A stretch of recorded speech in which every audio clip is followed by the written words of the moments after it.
Hey everyone, Raptor Spank here, and today we have Metacheck February 23rd.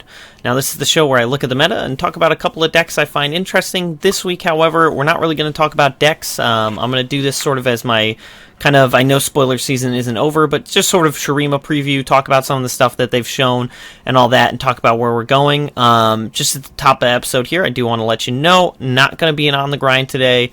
This week, and I'm probably not going to do a meta check the following week, just to kind of take a break, get ready to go for Shurima, so that we hit the ground rolling, all set, everything's solid and good to go. That said, there's going to be a couple more interesting videos I've got planned for this week that hopefully make it out before the expansion drops. So I'll talk more about that at the end of the episode, but just letting you know that. Now, quick update on Ezreal Draven. I've only played 4 games, and I went 2-2 in them. Barely lost the last one to TF Swain, so that's a weird deck that's kind of been popping up a little bit more, but yeah, a little bit of a better win rate than the deck had prior to that, but obviously only 4 games, 50%.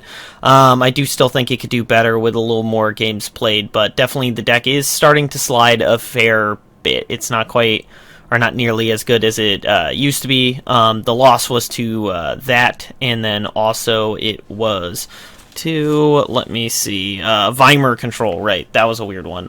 Played against Vimer Control, lost to that. I think that it was Star Shaping that was the biggest problem, which that's not surprising at all. That deck can kind of be a problem because of the fact that they have life gain in addition to all the other stuff. So, yeah, definitely not a particularly great matchup. I still feel like the deck would be pretty good in general, but basic thoughts on the meta, I hate it. I'm not going to mince words here. I grinded it a ton last week, and I'm so sick and tired of Targon.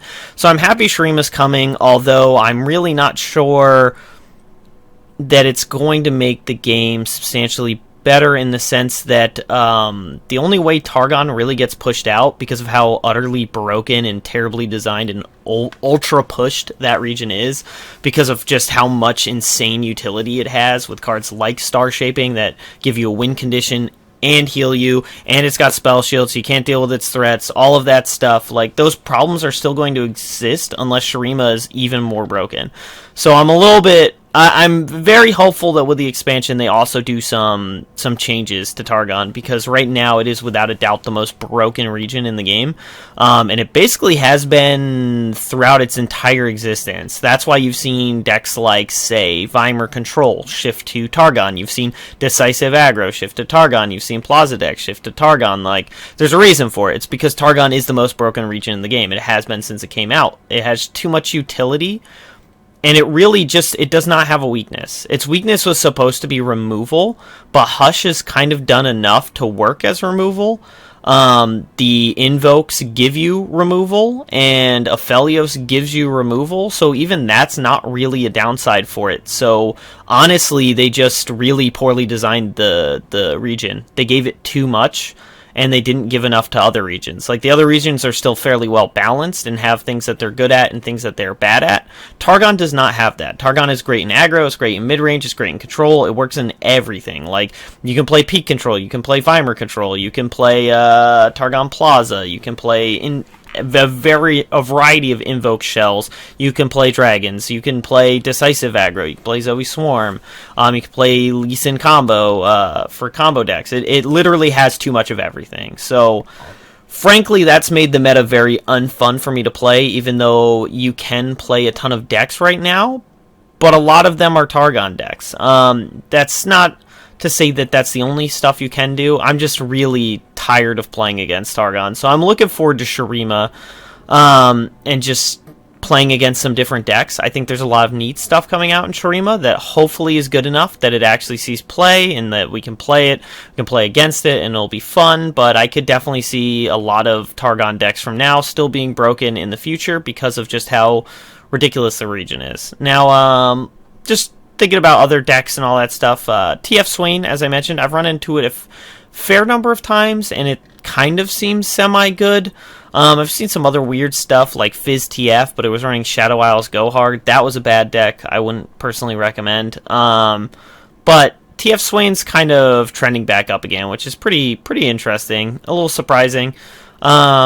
I'm not sure entirely how it would do against the field, but it could be fairly strong, because the answer for Aphelios there is actually pretty good if you get the Leviathan Swain lock, because they can hush, but they can't hush fast enough. Leviathan's still going to tap down their stuff, and that's basically going to make it so every turn their biggest unit is going to not be able to block or attack, and their biggest unit is the thing that's going to keep getting big off Veiled Temple. So I can see why people are playing that deck, and that might actually be a decent way to go if Aphelios TF is really the same boogeyman that's just taking over the meta share. I haven't played a ton of ranked, unfortunately. I just kind of burned out on it last week, so been kind of avoiding it. Probably not going to play a ton, but do have a couple of different videos that I've got in mind. But first, let's talk about Shurima and the different new cards coming in there, because there's a few really, really cool things I've seen.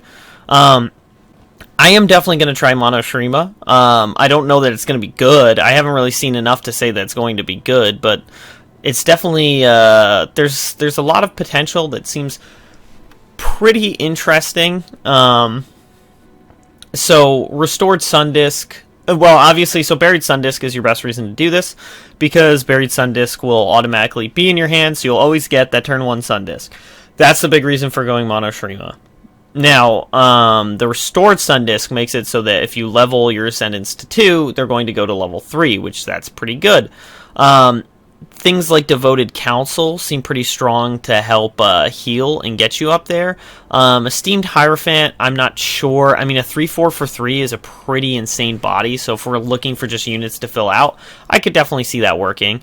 But a number of things that I can see here. There's a number of good finishers. Like, Renekton's a great finisher for that kind of deck and that kind of strategy, because I saw a lot of people were not so thrilled with him, but I mean, like, whenever he blocks or he attacks, he deals 2 to everything. Like, that's going to grind your opponent out eventually, besides the fact that he's a 10/10 for 4 mana.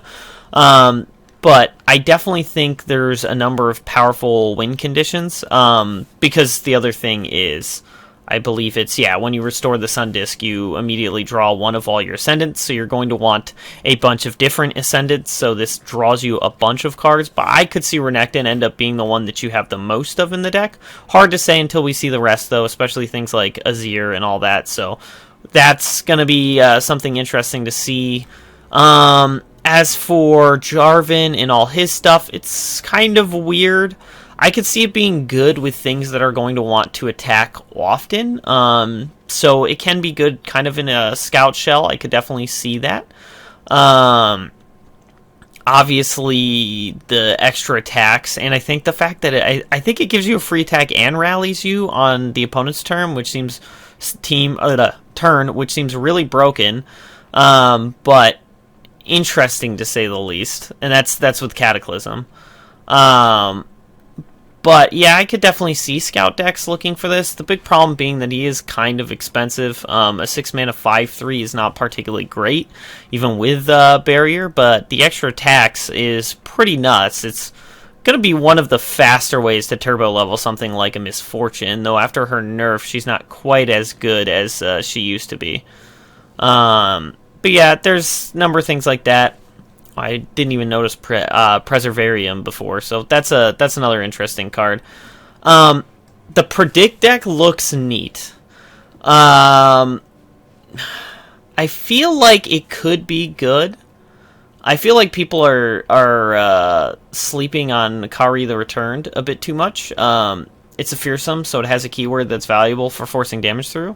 And if you could predict often, it's going to make a ton of them in your deck, and they're going to get really beefed up fairly quick. So I could see it being decent, but it is 6 mana, which is very slow. So you'd have to be able to slow your opponent down to the point that really pays off. The Aspiring Chronomancer is actually fairly solid. A 2 mana 2/3 is a good body, and the fact that it gives you more stuff in hand, pretty sweet. Ancient Preparations actually doesn't seem that bad either.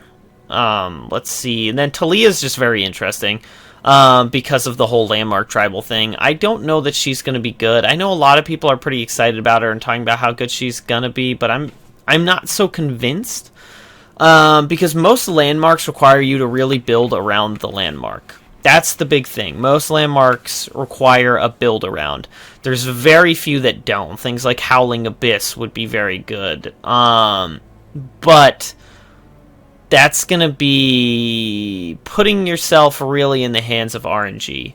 So that's my biggest concern with her, is that I think she's really neat. I'm definitely going to try her out and brew around her, but since you're not going to build your deck around the landmarks you're going to pull off of her, I'm just not convinced that getting random landmarks is going to be strong enough yet. Especially since they're printing 1 billion landmarks in this expansion. So that means that hitting something like a Howling Abyss is going to be even harder to do. So you're going to have a lot less valuable landmarks in the potential to hit. So there's that. And then the Lissandra stuff, that looks neat. I'm almost certainly going to try a Lissandra control deck. I don't know if it'll be Field of Rush. It could be Field of Rush.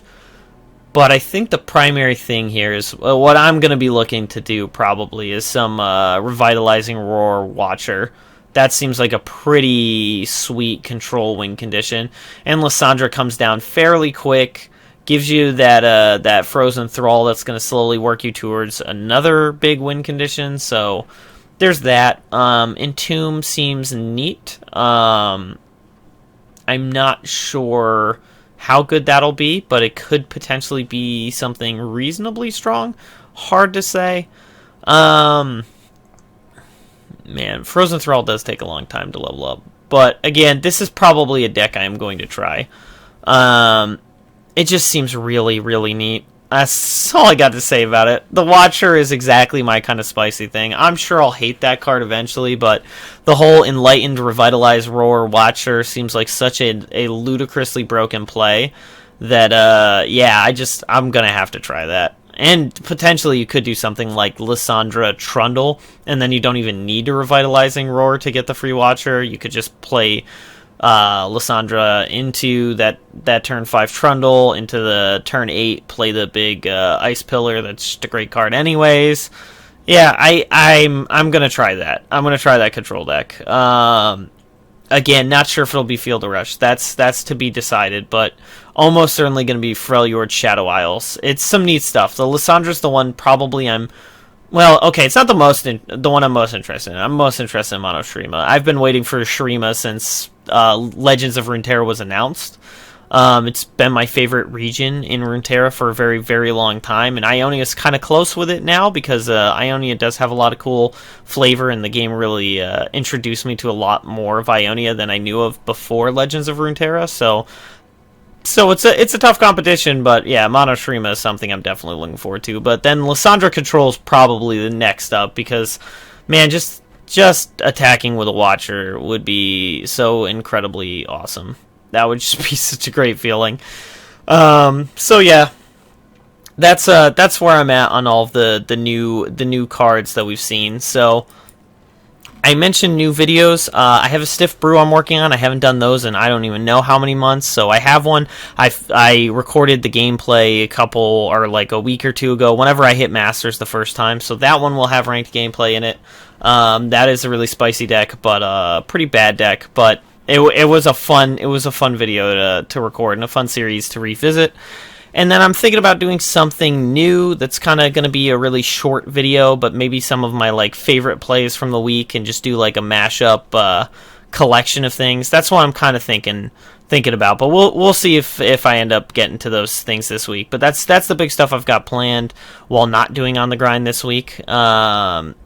But yeah, so gonna be back to the regular stuff next week. Again, maybe not Metacheck, but once the expansion drops, we'll be back to our usual 2 videos a week, and I might be doing more than that on a weekly basis, depending on how this mashup video goes. If it's fun, that kind of thing. If people like it, then I might try to do one of those a week as well, but I'm not entirely sure of that yet. So yeah, thanks for watching the video. If you liked the video, leave a like, comment below, and subscribe for more card game related content.